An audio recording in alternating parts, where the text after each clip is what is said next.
I love Trump. I think Trump is absolutely fantastic. He said he was the only one who could do it, and it turned out that he was the only one that can do it, although it's not entirely 100% successful. The most powerful politician since Napoleon when it comes to Europe. Hi everybody, and welcome back to Nick Talks. This episode's returning, still amazing guest, friend of mine, Foxy from the Silver Fox Hot Takes on YouTube. How you doing, Foxy? Hello, mate. Yeah, I'm absolutely super today. It's been a busy day, but I managed to get here for this meeting. This meeting. Like God, you wonder why I brought you here today? No, this meeting. This conversation. Good Lord, how very formal of me. This conversation. Well, if it's a meeting, I've not got an agenda or anything like that. It's just a friendly chat. Yeah, there's always an agenda, mate. Let's have a chat about President Trump. As we've seen across the world now, we've got demonstrations on the street from the same people who were marching for free Palestine. They're marching, praising Trump because he's brought peace to the Middle East. He's brought peace to Palestine, peace to Gaza, and they're all celebrating Donald Trump now for being the amazing president here. I must have banged my head there, Fox, because none of that's true. No one is giving me any credit for doing anything, but he has managed to get a ceasefire in Gaza and potentially a peace deal. What's going on there? Well, he said he was the only one who could do it, and it turned out that he was the only one that can do it, although it's not entirely 100% successful. The Palestinians returned a body that wasn't one of the kidnapped people. Nobody knows who this body is. It's just a rando just turned up. Oh, well, have a bonus one kind of thing. But then Hamas refusing to give up their weapons. And so now Trump is saying, give them up, boys, or there will be consequences. But you see, the Hamas, they just still want to stay in power. And the thing is, the Palestinians themselves want Hamas in power. So it makes you wonder how committed to peace the Palestinians actually are. And I get the impression it's not at all. But at least the peace is there. They're not actually shooting at each other anymore for the moment. And they have got the hostages back. So well done for that, I suppose. But I think it was the aftermath that made me laugh. Because they were all rushing to show how important they were. I mean, apart from Trump, you have Trump, the Israelis, the Gazan authorities, the Egyptians, Jordan, and the Saudis. They should be the only people there at the end of that. My God, it was like the United Nations. Their planes were flying in, the helicopter there. Me too, media. I got to be in the picture. And then what do we get? We get Starmer turning up because he's very important. I did a lot of the work. He did nothing. And I did a video the other day. I called him the John Terry of British politics. And I did a video, I did the thumbnail of John Terry holding the cup with Starmer's face on it.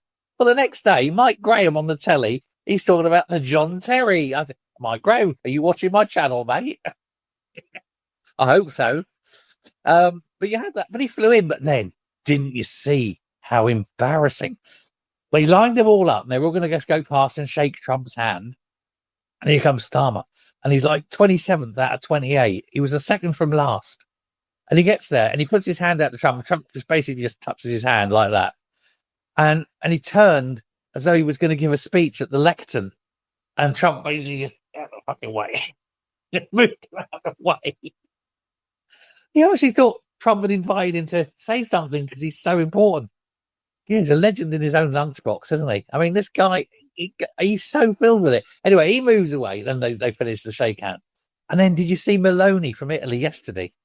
Did you hear what she said? Oh, Nick, it was fantastic.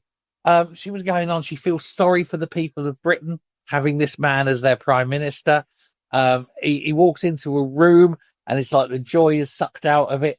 She said, and she's like, nobody wants to listen to his speeches because everyone just gets bored with them because he just talks. And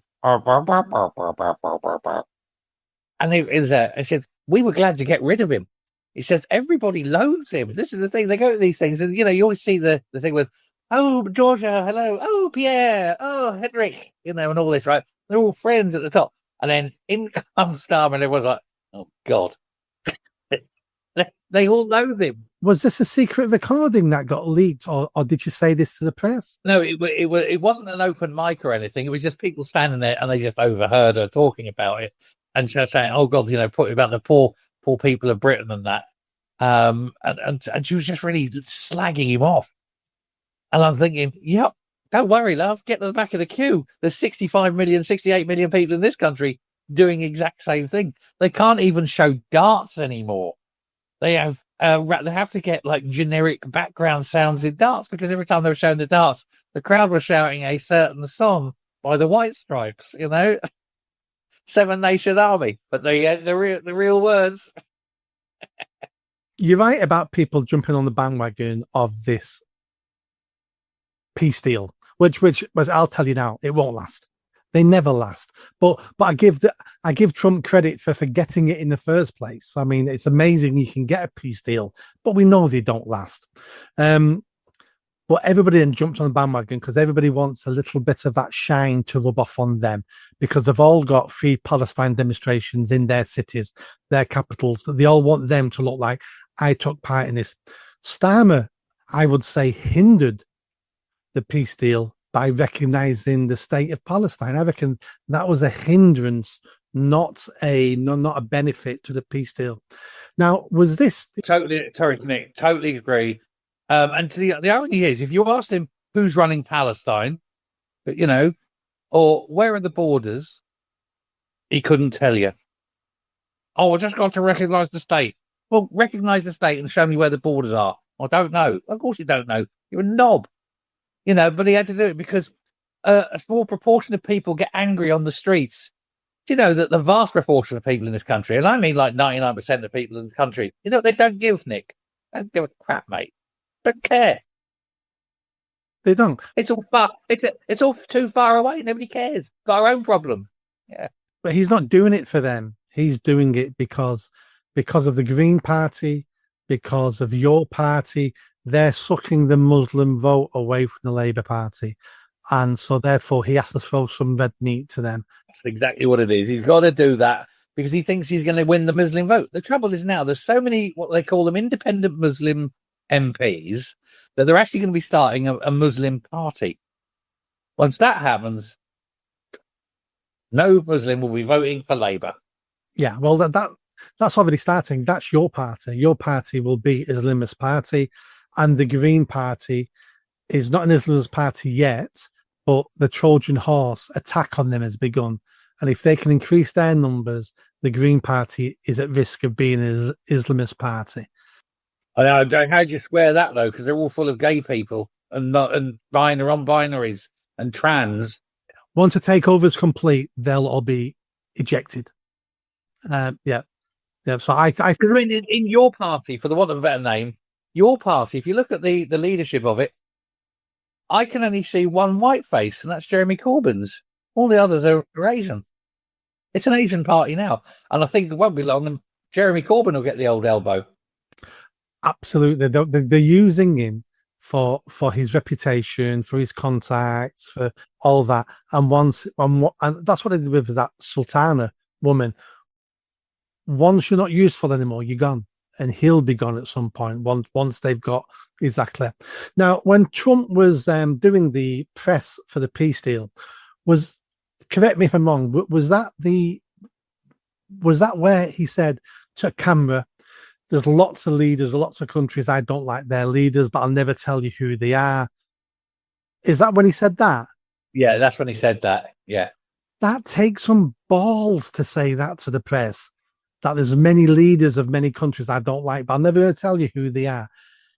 What that does is that tells all the people behind him, or some of them, I really don't like They you. know. I don't need you. I don't want you.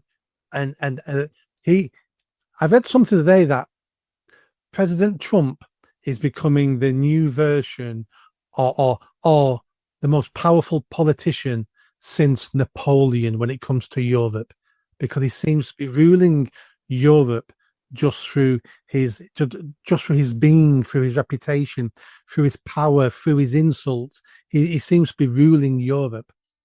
He's living in their heads rent free, and he could break any country. America could break every country in the world. There's not one country that America cannot break. And I include China in that. America could break China tomorrow. In fact, America are breaking China. And just, I don't want to get off topic, but there's a port, and I'm not even going to attempt to say it, but there's a port. It's north of Shanghai, and it's where all the oil comes in. But all that oil is Russian oil and Iranian oil. And he's gone, right, bang. And he's made it persona non grata on this port. Any ship that goes in or out of that port will never dock in an American port. And they're putting like massive tariffs on the insurance companies. So those ships are not insured. So many things going on. And so all of a sudden, all these ships that have got oil, and they've all gone halfway, they're all turning around and coming back down again. They're not going to that port in in China. So, I mean, that's just one port. Trump could break China like that. And if he can break China, there's not one country in the world that can stop them. So, ultimately, America are the only superpower. China's got aspirations, but it ain't there yet, Yeah, no, I mean, Trump seems to have tipped the table upside down about how you do things globally. From sending, when he took over, he wanted to deport Colombian prisoners, and the Colombians went no. So he said 300 tariffs on your coffee, and the president sent his plane to pick up the prisoners. He's just doing things differently because he's going, I'm going to hit you where it hurts, and I don't care about the diplomatic corps telling me that's quite rude, sir. That's quite harsh. He doesn't care. Yeah, he doesn't care. He doesn't give a shit. And the great thing is, he wasn't bought. He wasn't bought into office. Nobody backed him. It was his own money. So he hasn't got people saying, I paid $200 million for your election. You owe me. He hasn't got any of that. He just doesn't give a shit. And I love it. Yeah, I'm going to do that. Why? Because I'm the president of the United States. I'm the world's most powerful man. Screw you. And that's exactly what he's doing. I just love him for it. There's a lot of people out there who hate Trump. I've got to be honest. I love Trump. I think Trump is absolutely fantastic.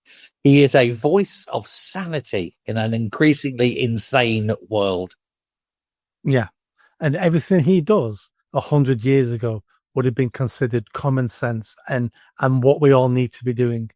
He looks special today because the era has gone mental. But he's a strong man, putting his country first, putting the citizens of that country first, and he's putting everybody else second. And he doesn't apologize for that. But that's how our leaders used to be. Don't we wish we had leaders like that today, Nick? Yes. We haven't had one since November 1990. Yeah. Thatcher was the last leader who you could actually say was she made lots of mistakes, but she did lots of good things as well. But she was always putting the country first. But then we had John Major, who was too weak, and everybody else was just, you don't know what they want and what they stand for. They always come across as if they're doing what they're being told to do. And Thatcher never came across as she was ever doing anything she'd been told to do. You knew she was doing what she wanted to do, regardless if it was right or wrong. You knew. I knew a Labour guy, friend of mine, and he was still is staunch Labour. We just get on, even though we're diametrically opposite politically. But he once said to me about Thatcher, he said, I absolutely loathe Thatcher. He said, I hated Thatcher. He says, and I still do with all my passion, he says. But I tell you what, he said, I didn't like where she was going, but I at least felt she knew where she was going. He said, I've never seen since her any prime minister who knew where they were going. She had a plan, and she was going in that direction. So it's not a direction I wanted to go, but at least I felt the driver of the car knew where they were going. He said, it's never happened since. And that's a man who hated Thatcher, was admiring her for at least her ability, her drive, her desire to get somewhere. None of the others, they just let events hit them, don't they? That's what's happening with Starmer. Do you think Trump is of that same ilk? Oh, yeah, definitely. And I think his 4 years out of office, so you had Trump 1 and Trump 2. And I think Trump 2 is what he should have been Trump 1. He went in, he didn't know what was going on. He's learned what's going on. And when he came in the second time, he literally frightened everyone because he goes, right, that's going. And he's just blitzed it. And they were shocked. but he's changed American politics forever. I think his next thing, and I think it's pretty certain, he wants to put term limits on Congress and the Senate. And they don't know what they're going to do about that, because some of those old farts have been there 50 years.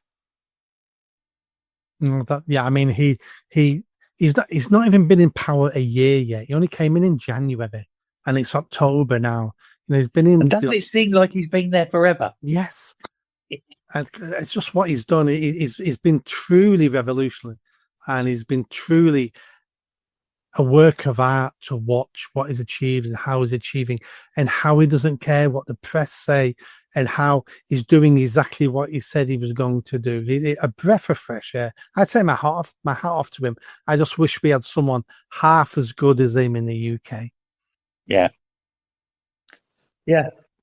Thank you so much for coming on today. And for people watching, go in the description of the video, click the link and subscribe to Foxy's channel. You won't be disappointed.